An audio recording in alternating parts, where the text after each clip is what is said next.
down to get this water. Zeke, what do you think are some of the things that we could use to build fire to purify it? Mostly dry leaves and dry twigs. Right, I think so. I think dry leaves are really good. Unfortunately, it rained a bit yesterday, but this foliage right here on top is pretty good. The only thing with leaves are they smoke a lot. If you ever want to send a smoke signal for rescue, leaves are really good. Some pine is really good. Doesn't even have to be dead pine.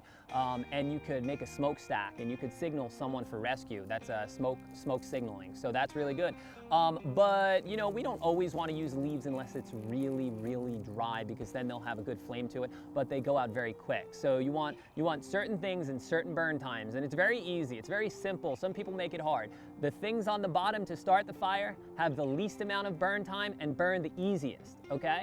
And then as we stack up, the things that are all the way on top take the longest to burn, but burn for the longest. And that's basically it. So what we're gonna do is we're just gonna go over to a tree and we're gonna break through that bark, and then we're gonna start shredding that bark and taking as much tinder as we can. Now, in a survival situation, you always want to pack, and I have so many different fire starters because you always want a second and a third one just in case some fail.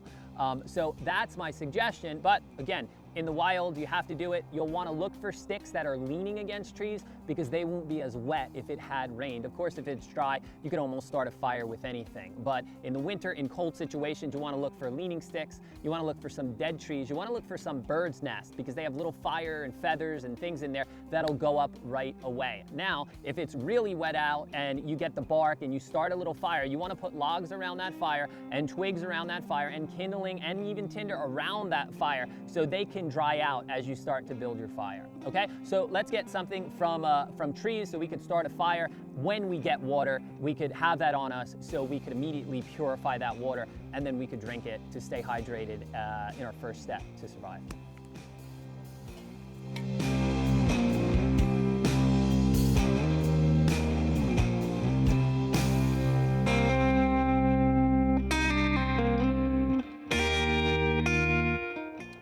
Okay, so we have two sets of trees over here. One has some closed-in bark and one has some exposed bark. And I'm gonna show you how to harvest from them some dry tinder to start a fire. So first we'll start with this tree. We'll move in here and we'll come across here and we'll start to shred this bark a bit, okay?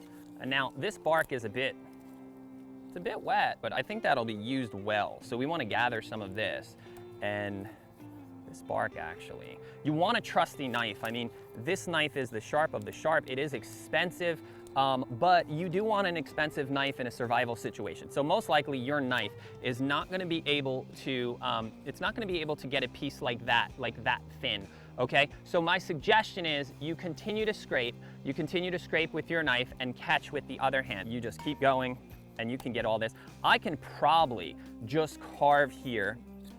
For the sake of time, I'm just gonna carve a little bit, but I can carve the actual wood into stuff that will just go up immediately. So right there, okay? What I would wanna do is I wanna shred off all this right here. It's not that wet. It's under some brush right here. You wanna look for that. So see the tree, there's other trees, there's some vines. So even in a rainstorm, this isn't getting that wet. You wanna pull that out. Just like that. And this is now wet. The interior wood is wet, so we don't really want that.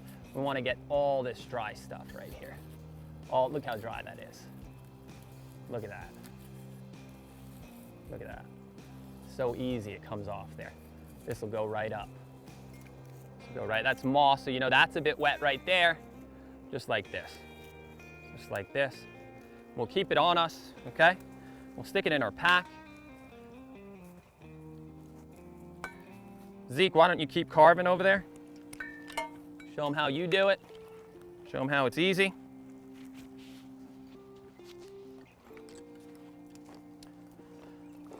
Now I'll keep this in my pack. I want to make sure it dries as well, and it's not raining outside. So when I put this in here, I'll use this zipper function right here of my pack. I'll kind of keep it open. Even I would take this bottle out and I would keep it right here, right? Because as we go through the day, we want this as dry as possible. This is our baby. This is gonna start our fire. This is gonna make logs. This is gonna make it so when we go to sleep at night, we're gonna be warm, no matter what the temperature is out. We're gonna be able to purify and cook food if we want to. So if we get cut or if we get hurt, we're gonna have a fire that we could put our knife in before we clean our wounds. So it's very, very important. So I'll keep this out right in that little nest, and I'll just put my water bottle inside there.